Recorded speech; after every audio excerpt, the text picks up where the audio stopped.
Hey everyone, welcome back to the channel. I hope you all are doing great. Today I came up with another important program which is program for converting decimal number to its equivalent binary number. In last video we learned how we can convert a binary number to its equivalent decimal number. So if you have not watched that video, I recommend you to go and watch that video first. Okay, so now we will understand the reverse part of our last video, which is decimal to binary conversion. As you can see in the example, the input one is 8, which is a decimal number. Okay, and its binary representation is 1, 0, 0 and 0. Another input example is 42, which is a decimal number, and its equivalent binary representation or its equivalent binary number is 101010. Okay, so now let's come to the solution part. So we will first calculate mathematically, or we will first understand how mathematically we can convert a decimal number to its equivalent binary number. Then we will apply that approach for our programming part. Okay, so let's take n is equal to 10 for our solution part. Okay, now I am going to divide 10 by 2 and I am going to write here the quotient part and the remainder part. Why I am doing so? I will answer. Let's first do it. So 2 5s are 10, the remainder is 0. Again divide by 2. So 2 2s are 4, remainder is 1. 2 1s are 2 and remainder is 0. And 2 0 1, the remainder is 1. And as the number becomes 0, we are going to stop our operation. Okay, so we will have to do these steps repeatedly till n value or this quotient value becomes 0. Okay, and after as it becomes 0, we will take all the remainder values in bottom up approach. Take all these remainder value in bottom to top approach. So what will be the values? 1, then 0, then 1, then 0. If you look this value 1010, it is a binary representation of number 10. Let's check it. So if you take 1010 and if you assign the powers, which is 1, 2, 4 and 8, and if add those powers which has value 1, so it will be 8 plus 2, which is 10. So as you can see, this number 1010, it is a binary representation of decimal number 10. Okay, so in this way we can mathematically find the equivalent binary number of any decimal number. Now let's take another example, which is n is equal to 14. So what were the steps? First divide it by 2 and write here the quotient and here the remainder, which is 0, and we have to repeat these steps till the value becomes to 0. Okay, so 2 3 is 6, the remainder is 1. 2 1s are 2, the remainder is again 1, and 2 0 1.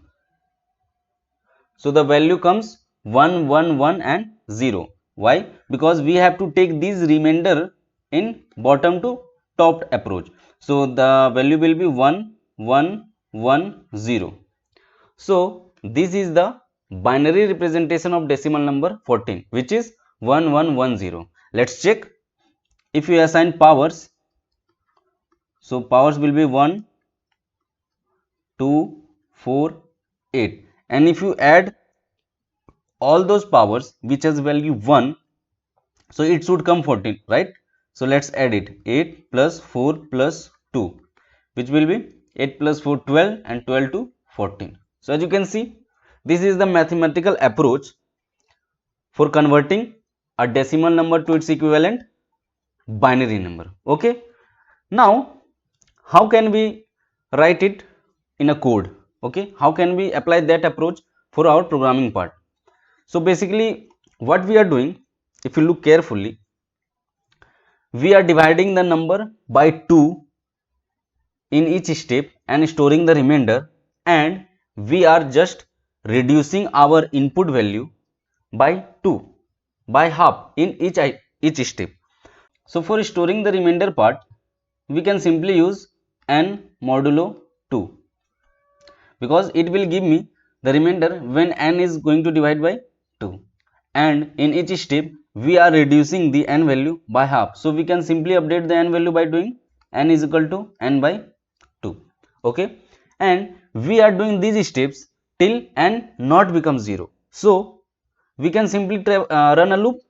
We can write while n not equal to 0, we are going to perform certain steps. What are the steps? We are going to divide the n by 2 and store the remainder. Okay, so for storing remainder we have to use some kind of data structures. So we can use either string or either array. So simply I am using string data structure. So let's create a string variable. String answer is equal to empty. First, initially the answer variable is empty, and as we will traverse the loop, we will append the remainder values one by one. Okay, so now there are two steps. First, divide the number by 2 and store the remainder. So we can simply store the remainder in answer variable by doing answer is equal to answer plus 2 string n modulo 2. N modulo 2 will give me the remainder when n is divided by 2, and as this value is a integer value, either it will be 0 or it will be 1. So it will be an integer value, and we are appending this integer value to a string variable. So that's why we have to first convert it to string variable. That's why I have used toString, which will convert this value into a string variable, and then it will be append to answer variable. Okay, after storing the remainder, what we have to do? We have to update the n value. We have to reduce the n value by half. So we can simply do it by n is equal to n by 2. That's it. Okay, and as the iteration is over, as n becomes 0, we have to print this value in bottom to top approach. But as you can see here, we are appending the remainder values to answer variable in top to bottom manner. Means for if I take the number 14, so now answer variable will hold the value 0 1 1 1 1, but the binary representation of 14 is 1110. So we can simply traverse the string from back side and print these values one by one, like 1 then 1 then 1 0. We can simply traverse the string from back side and print these values, or what we can do, we can simply reverse the string and print the answer variable. Okay, so I am going to simply reverse it. I am going to use C++ STL function, okay, which is reverse, and I am going to apply to it answer variable. So answer dot begin, answer dot end. In this way, I can simply reverse the string, and after reversing, simply print the string. So the output will, if I take n is equal to 14, so our answer variable will hold the value 1110. Okay. So this is the complete code for converting a decimal number to its equivalent binary number. Now let's check it on a compiler. Let's first include the header files. I'm going to use bit/std c++.h, then using namespace std. There is a mistake in the space std. Okay, into main. Let's first take input from the user, which is int n, and then create a string variable for storing the remainders. So initially the string variable is empty, and then run a loop while n not equal to 0. Simply we are appending the remainder value to answer variable. Okay, so we can write this, and we have to update the n value, which is n is equal to n by 2. And after that, after the iteration is over, we have to reverse the answer variable. So let's reverse it.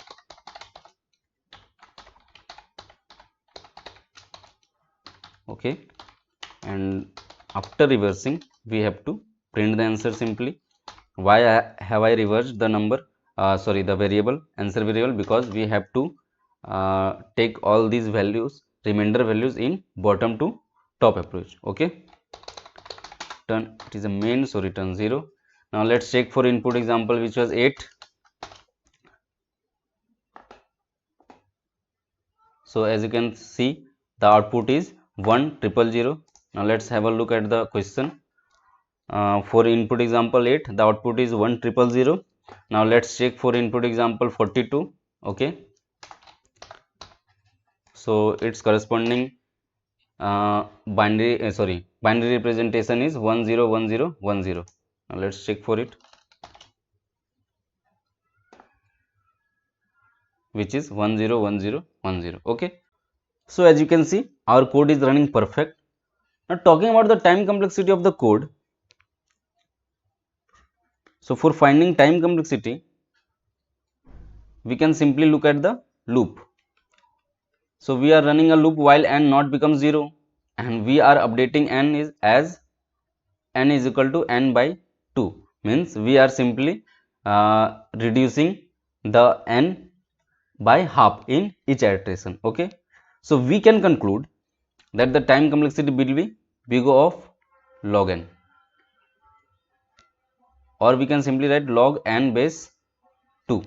Why? Because we are reducing n by half in each iteration. Okay, so we can simply write the time complexity as big O of log n base 2. Okay, so this was all about the program decimal to binary conversion. I hope you have understood the solution as well as the code part. So if you have liked the solution as well as the thought process, so you can share this video as much as possible. And to get such more content related to programming, coding, technology, you can subscribe my channel. Thanks.